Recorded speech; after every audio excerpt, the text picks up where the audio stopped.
అమరులై తెలంగాణ రాష్ట్రం తెచ్చుకున్నారు. వాళ్ళు తెలంగాణ రాష్ట్రం తెచ్చుకున్నదే పీజీలు పిహెచ్డీలు చేసి ఈ రాష్ట్రంలో డాక్టర్లు, లాయర్లు, ఇంజనీర్లు, ఐఏఎస్లు, ఐపీఎస్లై తెలంగాణ పునర్నిర్మాణంలో భాగస్వాములు కావాలి అని.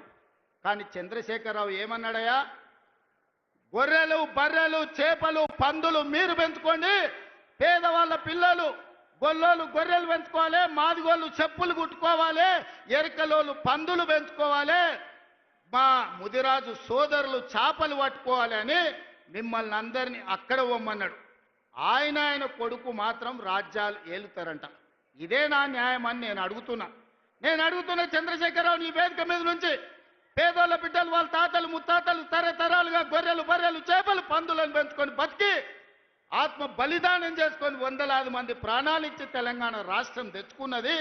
డాక్టర్లు, లాయర్లు, ఇంజనీర్లు, ఐఏఎస్లు, ఐపీఎస్లై రాజ్యం ఏలాలనా లేకపోతే గొర్రెలు, బర్రెలు పెంచుకోవాలనా ఒక్కసారి ఆలోచన చేయండి. అందుకే మన ప్రభుత్వం ఏర్పడిన వెంబడే పెండింగ్ ఉండి నోటిఫికేషన్లు ఇచ్చి నియామకాలు జరగని ప్రభుత్వ ఉద్యోగ నియామకాలు మొదటి సంవత్సరంలో ఇదే ఎల్బీ స్టేడియం సాక్షిగా 60,000 ప్రభుత్వ ఉద్యోగాలు ఇచ్చిన నేను గర్వంగా చెప్తున్నా. ఇవాళ నేను సవాలు విసురుతున్న కిషన్ రెడ్డికి, కేటీఆర్కు, కేసీఆర్కు, నరేంద్ర మోడీకి. మొదటి సంవత్సరంలో మా ప్రభుత్వ ఉద్యోగాలలో 60,000 నియామకాలు చేపట్టింది. మీకు దమ్ముంటే, ధైర్యం ఉంటే, చిత్తశుద్ధి ఉంటే మీరు సవాలు విసిరండి.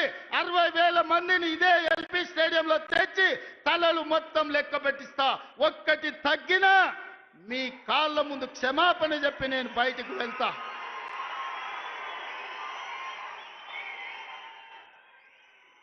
ఇది మా లెక్క, ఇది మా నిజాయితీ. ప్రైవేట్ కార్పొరేట్ కంపెనీల్లో 1,00,000 ఉద్యోగాలు ఇచ్చినాం. నేను మా మిత్రుడు శ్రీధర్ బాబు విదేశీ పర్యటనలో 3 లక్షల కోట్ల పెట్టుబడులు తీసుకొచ్చినాం. ఇవాళ అంతర్జాతీయ స్థాయిలో తెలంగాణకు ఒక గుర్తింపు, గౌరవాన్ని తీసుకొచ్చినాం. అందుకే మిత్రులారా, ఆనాడు హాస్టళ్లలో, సంక్షేమ హాస్టళ్లలో ఎన్నడా పిల్లల్ని పట్టించుకోలే. అందుకే వాళ్లకు ఫుడ్ డైట్ ఛార్జెస్ మా బట్టి గారు 40% పెంచిండ్రు. Cosmetic charge 200% పెంచిండ్రు. ఇవాళ పేదవాళ్ళ పిల్లలు కార్పొరేటు వైద్యము, కార్పొరేటు విద్య పోటీ పడాలి అంటే ఈ విద్య ఉన్నది సరిపోదని యంగ్ ఇండియా ఇంటిగ్రేటెడ్ స్కూళ్ళు 100 నియోజకవర్గాలలో 100 పాఠశాలలు 20,000 కోట్ల రూపాయలతోని యంగ్ ఇండియా ఇంటిగ్రేటెడ్ రెసిడెన్షియల్ స్కూళ్లను ప్రారంభించుకున్నాం. రాబోయే రోజుల్లో ప్రపంచంతోనే పోటీ పడే విధంగా మన విద్యా ప్రమాణాలను పెంచడానికి ఇలా మనం ప్రణాళికలు వేసుకున్నాం. ఇలా మిత్రులారా, ప్రతి సంవత్సరం ఇంజనీరింగ్ విద్యార్థులు 1,10,000 మంది పాస్ అవుతున్నారు. సర్టిఫికెట్ ఇంజనీరింగ్ వస్తుంది కానీ బయటకు పోతే ఉద్యోగం లేదు. బయట అవసరాలకు తగ్గట్టు వీళ్ళకు నైపుణ్యం లేదు. నైపుణ్యానికి శిక్షణ ఇవ్వడానికి వసతులు లేవు. అందుకే ఆలోచన చేసి రాష్ట్ర ప్రభుత్వంలో యంగ్ ఇండియా స్కిల్స్ యూనివర్సిటీని ప్రారంభించి వేలాది మంది పేద పిల్లలకు స్కిల్స్ నేర్పించి తద్వారా ఉద్యోగ ఉపాధి అవకాశాలు కల్పించడానికి ఈ రోజు మన ప్రభుత్వం పనిచేస్తుంది. ఇదే కాదు, మొన్న జరిగిన ఒలింపిక్స్ లో 140 కోట్ల మంది ఉన్న ఈ దేశానికి ఒక్క బంగారు మెడల్ రాలే. కానీ సౌత్ కొరియా ఒక చిన్న దేశం, హైదరాబాద్ కంటే కొంచెం పెద్ద దేశం, 32 మెడల్స్ తెచ్చుకున్నది.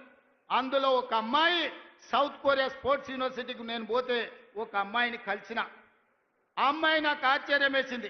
ఒక అమ్మాయి 3 బంగారు పతకాలు తీసుకొచ్చింది. నేను అడుగుతున్న మిత్రులారా, తెలంగాణ యువకులారా, ఉద్యమం చేసి తెచ్చుకున్న తెలంగాణగా 140 కోట్ల జనాభా ఉన్న భారతదేశం ఒక్క మెడల్ తీసుకురాలే. సౌత్ కొరియాలో ఒక అమ్మాయి 3 బంగారు మెడల్స్ తెస్తే 140 కోట్ల భారతీయులు ఆ అమ్మాయి ముందల తల వంచుకునే పరిస్థితి ఈరోజు లేదా? అందుకే ఈ దేశాన్ని ప్రపంచ చిత్రపటంలో పెట్టాలంటే ఒలింపిక్స్ లో బంగారు మెడల్స్ సాధించాలి. దానికి తెలంగాణ వేదిక కావాలని యంగ్ ఇండియా స్పోర్ట్స్ యూనివర్సిటీని ఇవాళ తెలంగాణలో ప్రారంభించుకున్నాం. 2034 ఒలింపిక్స్ లో తెలంగాణ నుంచి బంగారు మెడల్స్ తెచ్చే బాధ్యత తెలంగాణ యువత తీసుకుంటుందని చెప్పి నరేంద్ర మోడీ గారికి నేను సూటిగా చెప్తున్నా. మిత్రులారా, ఇలా చెప్పుకుంటూ వెళ్తే ఎన్నో విజయాలు ఉన్నాయి. పనిలో పడి ప్రచారం చేసుకోవడంలో మేము మర్చిపోయినాం.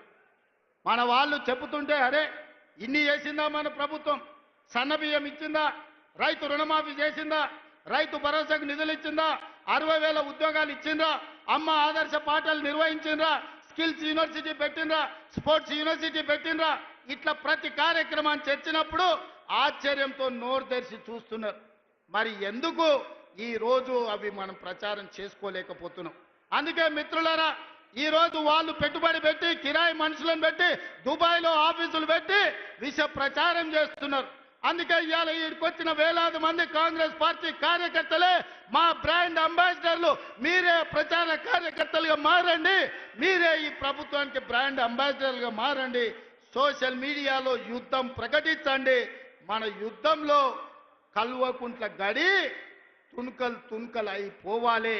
అందుకే మిత్రులారా, ఇవాళ మనం కలుసుకున్నాం.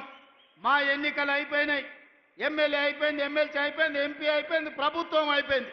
నాయకుల ఎన్నికలు అయిపోయిన వేదిక మీద ఉన్నోళ్ళకు ఇక ప్రాణ సమానులైన మా కార్యకర్తల ఎన్నికలు ఉన్నాయి. మిమ్మల్ని గెలిపించే బాధ్యత నాది.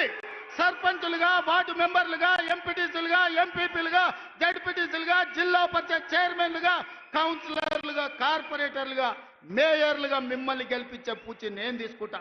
మీ సోదరుడు మీకు అండగా నిలబడతాడు. గ్రామ గ్రామాన తండాలలో, గూడాలలో, మారుమూల పల్లెల్లో కంకణం కట్టుకొని బయలుదేరండి. రాబోయే స్థానిక సంస్థల్లో 100% కాంగ్రెస్ పార్టీ కార్యకర్తలకు న్యాయం జరుగుతుంది. మిమ్మల్ని గెలిపించుకునే పూచి నాది.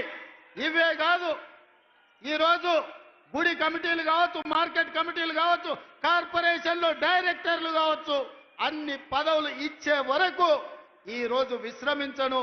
మీ కండగా నిలబడడానికి మీనాక్షి నటరాజన్ గారు ఢిల్లీ నుంచి వచ్చిండ్రు. మీకు 100% న్యాయం జరుగుద్ది. మీకు న్యాయం చేసే బాధ్యత నాది. ఇదే కాకుండా చాలా మంది నాయకులకు ఒక భయం ఉంది. మా దగ్గర ఎమ్మెల్యే గెలిచిండు, లేకపోతే మా దగ్గర ఎవరో ఎమ్మెల్యే వచ్చిండు, రేపు భవిష్యత్తులో నా పరిస్థితి ఏందని. అందుకే నేను ఒక మాట చెప్పదలుచుకున్నా. వచ్చే ఎన్నికల్లో సీట్లు పెరగబోతున్నాయి. 119, 153 అసెంబ్లీలు కాబోతున్నాయి. పార్లమెంటు సీట్లు పెరగబోతున్నాయి. ఇవాళ 60-70 మంది ఎమ్మెల్యేలు ఉన్నారు. ఇంకా 80 మందికి కొత్తగా టికెట్లు ఇచ్చే అవకాశం ఉంది. మీరు ప్రయత్నం చేయండి, ప్రజల్లో ఉండండి, ప్రజాసేవ చేయండి. మీకు టికెట్లు ఇచ్చి గెలిపించుకునే బాధ్యత, మిమ్మల్ని ఎమ్మెల్యేలను మంత్రులు చేసే బాధ్యత కాంగ్రెస్ పార్టీ, మల్లికార్జున్ ఖర్గే, రాహుల్ గాంధీ గారు తీసుకుంటారని నేను ఈ సందర్భంగా తెలియజేస్తున్నా. రాబోయే రోజుల్లో మా ఆడబిడ్డలకి